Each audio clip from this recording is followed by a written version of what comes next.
کیا آپ جانتے ہیں کہ حضرت عمر فاروق رضی اللہ عنہ نے ایک صحابی کو اتنا غصہ کیوں دلایا کہ انہیں غلام کو کوڑے مارنے کا حکم دینا پڑا؟ اور وہ کون سے عظیم صحابی تھے جنہوں نے اپنی جان کی پرواہ کیے بغیر بیت المال کے موتیوں کو ایسے تقسیم کیا کہ تاریخ آج بھی ان کی ایمانداری پر رشک کرتی ہے؟ آج کی ویڈیو میں ہم حضرت سلمہ بن قیس اشجعی رضی اللہ عنہ کی زندگی کے ایسے واقعات بیان کریں گے جو آپ کی روح کو جھنجھوڑ کر رکھ دیں گے۔ ویڈیو کو آخر تک لازمی دیکھیں۔ حضرت سلمہ بن قیس اشجعی رضی اللہ عنہ، فاروق اعظم رضی اللہ عنہ نے رات بھر مدینہ کی گلیوں میں پہرا دیا تاکہ لوگ اطمینان سے جی بھر کے سو سکیں۔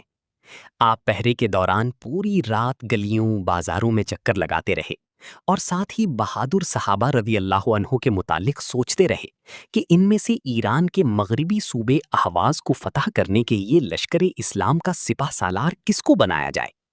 سوچتے سوچتے ان کی نظر انتخاب حضرت سلمہ بن قیس اشجعی رضی اللہ عنہ پر پڑی تو خوشی سے اچھل پڑے اور فرمانے لگے، ہاں کیا کہنے، میں ایک مناسب سپہ سالار کے انتخاب میں کامیاب ہو گیا ہوں۔ جب صبح ہوئی تو آپ نے حضرت سلمہ بن قیس اشجعی رضی اللہ عنہ کو بلا بھیجا۔ جب وہ آپ کی خدمت میں حاضر ہوئے تو آپ نے ارشاد فرمایا، سلمہ، میں نے آپ کو اہواز کی مہم پر روانہ ہونے والے لشکر کا سپہ سالار مقرر کیا ہے۔ بنام خدا اپنی کمان میں لشکر اسلام کو لے کر روانہ ہو جاؤ۔ منکرین خدا سے جنگ کرنا۔ جب تم دشمن کے سامنے جاؤ پہلے انہیں اسلام کی دعوت دو۔ اگر وہ اسلام قبول کر لیں اور اپنے گھروں میں بیٹھنا پسند کریں اور تمہاری ساتھ جہاد میں شریک نہ ہو تو ان سے صرف زکوٰۃ وصول کرنا۔ بائیں صورت مال غنیمت میں ان کا کوئی حصہ نہیں ہوگا۔ اگر وہ تمہارے ساتھ شریک جہاد ہو جائیں تو پھر وہ مال غنیمت میں برابر کے حصے دار ہوں گے۔ اگر وہ اسلام قبول کرنے سے انکار کر دیں تو ان سے بصورت ٹیکس وصول کرنا اور دشمن سے ان کی حفاظت کرنا اور انہیں ایسی تکلیف نہ دینا جسے وہ برداشت نہ کر سکیں۔ اگر وہ ٹیکس دینے سے انکار کر دیں تو پھر ان سے جنگ کرنا۔ اللہ تمہاری مدد کرے گا۔ اگر لڑائی کے دوران قلعہ بند ہو جائیں اور تم سے مطالبہ کریں کہ ہم اللہ و رسول صلی اللہ علیہ وسلم کے حکم کے مطابق ہتھیار ڈالنے کے لیے تیار ہیں تو ان کی یہ تجویز منظور نہ کرنا، کیونکہ تمہیں علم نہیں کہ اللہ و رسول صلی اللہ علیہ وسلم کے حکم سے ان کی کیا مراد ہے۔ اگر وہ تم سے مطالبہ کریں کہ ہم اللہ و رسول صلی اللہ علیہ وسلم کے ذمے پر سرنگوں ہوتے ہیں تو تم ان کی یہ تجویز بھی نہ ماننا۔ اس میں بھی کوئی مکر و فریب پوشیدہ نہ ہو۔ البتہ اگر وہ تمہارے سامنے آ کر ہتھیار ڈال دیں تو پھر ان پر تلوار نہ چلانا۔ جب تم لڑائی میں کامیاب ہو جاؤ تو حد سے تجاوز نہ کرنا، نہ ہی غدر کرنا، نہ دشمن کی ناک کان کاٹنا اور نہ ہی کسی بچے کو قتل کرنا۔ حضرت سلمہ بن قیس رضی اللہ عنہ نے امیر المومنین فاروق اعظم رضی اللہ عنہ کی نصیحت آموز باتیں سن کر ان پر عمل کرنے کا اقرار کیا۔ حضرت عمر رضی اللہ عنہ نے انہیں بڑی گرم جوشی سے الوداع کیا اور ان کے لیے کامیابی و کامرانی کی دعائیں کیں۔ حضرت سلمہ بن قیس رضی اللہ عنہ کو اس بھاری ذمہ داری کا پوری طرح اندازہ تھا جو امیر المومنین فاروق اعظم رضی اللہ عنہ نے ان کے کندھوں پر ڈالی تھی، اس لیے کہ ایران کا صوبہ اہواز دشوار گزار پہاڑی علاقہ تھا اور بصرہ اور ایران کے درمیان سرحد پر واقع تھا، اور یہاں ایک بہادر اور جنگجو قوم آباد تھی۔ مسلمانوں کے لیے اسے فتح کرنے کے علاوہ کوئی چارہ کار باقی نہ تھا، کیونکہ بصرہ میں آباد مسلمانوں کو ایرانیوں کے حملوں سے اسی صورت میں بچایا جا سکتا تھا جب اہواز پر مکمل مسلمانوں کا قبضہ ہو۔ خاطر ہو کر گزرنے پر مجبور ہوا، راستے میں نکلنے والے زہریلے اژدہوں اور بچھوؤں کو تہس نہس کرتے ہوئے مسلسل آگے بڑھتا گیا۔ اس دشوار گزار راستے میں سپہ سالار حضرت سلمہ بن قیس رضی اللہ عنہ کی حوصلہ افزائی لشکر اسلام کو حاصل تھی، جس کی وجہ تکلیف، راحت اور حزن و ملال خوشدامنی میں تبدیل ہو گیا تھا۔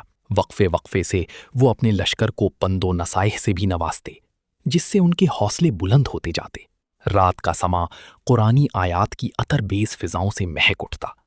رات بھر تمام مجاہدین قرآن مجید کی ضیاء پاشیوں سے اپنے سینوں کو منور کرتے اور اس کے لال و جواہر سے اپنے دامن کو بھرتے رہتے، جس کی وجہ تکلیف کو بھی بھول چکے تھے۔ حضرت سلمہ بن قیس رضی اللہ عنہ نے امیر المومنین حضرت فاروق اعظم رضی اللہ عنہ کے حکم کے مطابق باشندگان اہواز کو سب سے پہلے دائرہ اسلام میں داخل ہونے کی دعوت دی، لیکن انہوں نے صاف انکار کر دیا۔ پھر انہیں ٹیکس کی ادائیگی کا حکم دیا۔ انہوں نے تکبر اور نخوت کا مظاہرہ کرتے ہوئے ٹیکس دینے سے بھی انکار کر دیا۔ اب مجاہدین کے لیے لڑائی کے سوا کوئی چارہ کار باقی نہ رہا، لہٰذا وہ اللہ کا نام لے کر میدانی کارزار میں اتر آئے۔ دیکھتے ہی دیکھتے میدان کارزار گرم ہوا اور لڑائی کے شعلے بھڑک اٹھے۔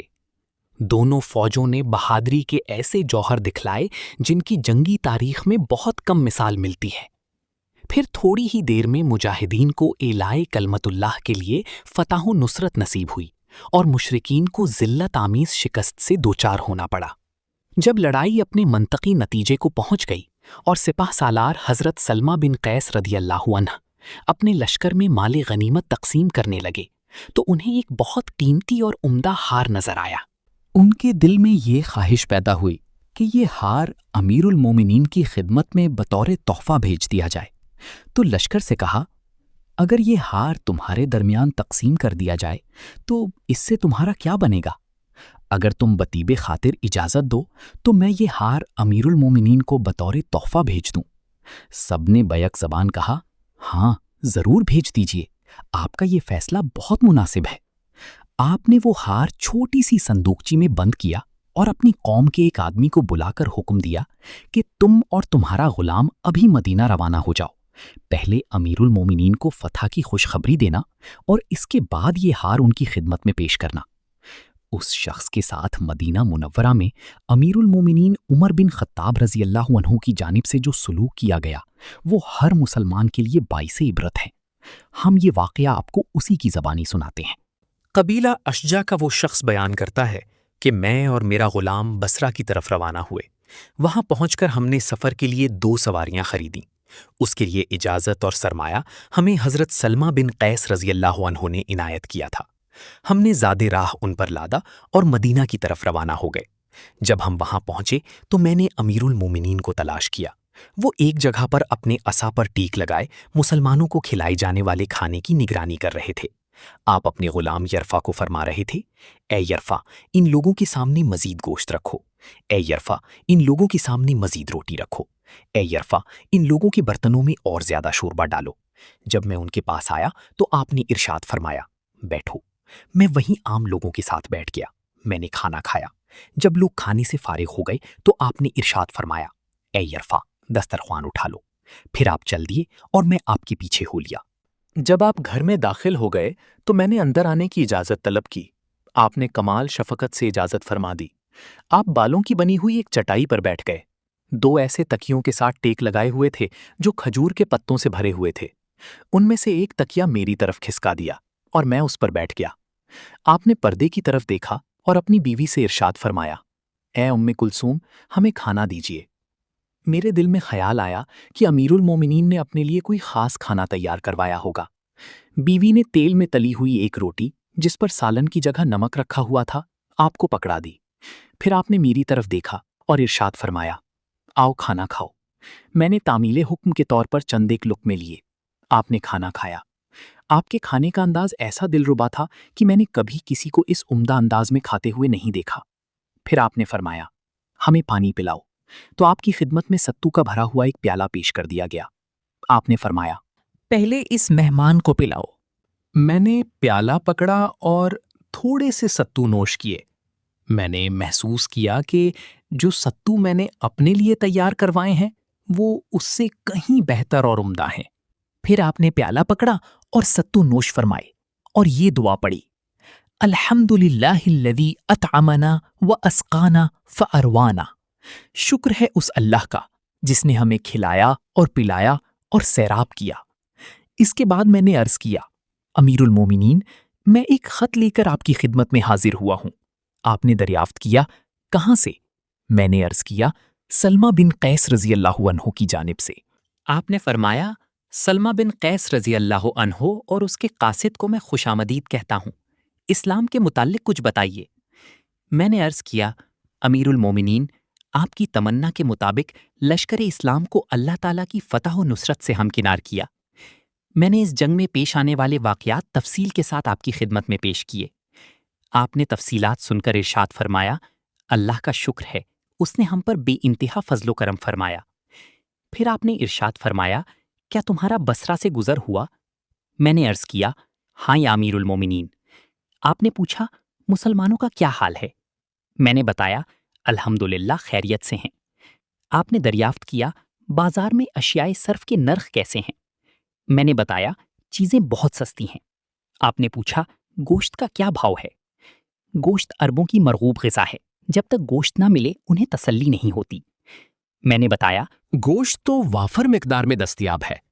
پھر آپ نے اس صندوقچی کی طرف دیکھا جو میرے ہاتھ میں پڑی ہوئی تھی۔ آپ نے پوچھا، یہ تیرے ہاتھ میں کیا ہے؟ میں نے عرض کیا، جب ہمیں اللہ تعالیٰ نے دشمن پر غلبہ دے دیا تو ہم نے مال غنیمت جمع کیا۔ سلمہ بن قیس رضی اللہ عنہ نے یہ ہار دیکھا تو لشکر سے کہا، اگر یہ ہار تم میں تقسیم کر دیا جائے تو کسی کا کچھ نہیں بنے گا۔ اگر تم بطیب خاطر مجھے اجازت دو تو میں یہ ہار امیر المومنین کی خدمت میں بطور تحفہ بھیج دوں۔ سب نے کہا، ہاں ضرور بھیجیے، ہم خوش ہیں۔ یہ کہہ کر میں نے صندوقچی آپ کی خدمت میں پیش کر دی۔ جب آپ نے اسے دیکھا اور آپ کی نظر سرخ، زرد اور سبز رنگ کے چمکتے ہوئے نگینوں پر پڑی تو غصے سے آگ بگولا ہو گئے اور صندوقچی کو زمین پر زور سے پٹک دیا تو وہ موتی دائیں بائیں بکھر گئے۔ خواتین خانہ نے سمجھا کہ میں ان موتیوں کو چننے کا ارادہ رکھتا ہوں۔ وہ صورتحال دیکھ کر پردے کی طرف ہو گئیں۔ پھر فاروق اعظم رضی اللہ عنہ نے مجھے حکم دیا کہ انہیں اکٹھا کرو، اور اپنے غلام یرفا کو حکم دیا کہ جب یہ موتی اکٹھے کرنے لگے تو اس کی پیٹھ پر کوڑے مارو۔ میں موتی اکٹھے کرنے لگا اور آپ کا غلام یرفا مجھے مارنے لگا۔ پھر آپ نے فرمایا، کمبخت کھڑے ہو جاؤ۔ میں نے کانپتے ہوئے عرض کیا، حضور مجھے سواری عنایت فرمائیں، آپ کے غلام نے میری سواری بھی چھین لی ہے۔ فاروق اعظم رضی اللہ عنہ نے اپنے غلام سے ارشاد فرمایا، اے یرفا، اسے اور اس کے غلام کو بیت المال سے 2 سواریاں دے دو۔ پھر آپ نے مجھے حکم دیا کہ تمہارا سفر ختم ہو جائے تو یہ کسی ضرورت مند مسلمان کو دے دینا۔ میں نے عرض کیا، امیر المومنین، میں آپ کے حکم کی تعمیل کروں گا۔ پھر آپ نے میری طرف غضبناک انداز میں دیکھا اور ارشاد فرمایا، اللہ کی قسم، اگر یہ ہر لشکر میں تقسیم نہ کیا تو میں تیری اور سپہ سالار کی ہڈی پسلی ایک کر دوں گا۔ میں نے وہاں سے اپنی سواری کو سر پٹ دوڑایا اور جتنی بھی جلدی ممکن ہو سکتا تھا حضرت سلمہ بن قیس رضی اللہ عنہ کے پاس پہنچا اور ہانپتے ہوئے میں نے کہا، اے سلمہ، اگر تم میری اور اپنی جان کی خیر چاہتے ہو تو ابھی یہ ہر لشکر میں تقسیم کر دو۔ اور پیش آنے والا واقعہ میں نے انہیں سنا دیا۔ آپ نے وہیں اسی مجلس میں وہ بار مجاہدین میں برابر تقسیم کر دیا۔ حضرت سلمہ بن قیس اشجعی رضی اللہ عنہ کے مفصل حالات زندگی معلوم کرنے کے لیے درج ذیل کتابوں کا مطالعہ کریں۔ 1. الاصابہ 2/7، 2. الاستیاب 2/89، 3.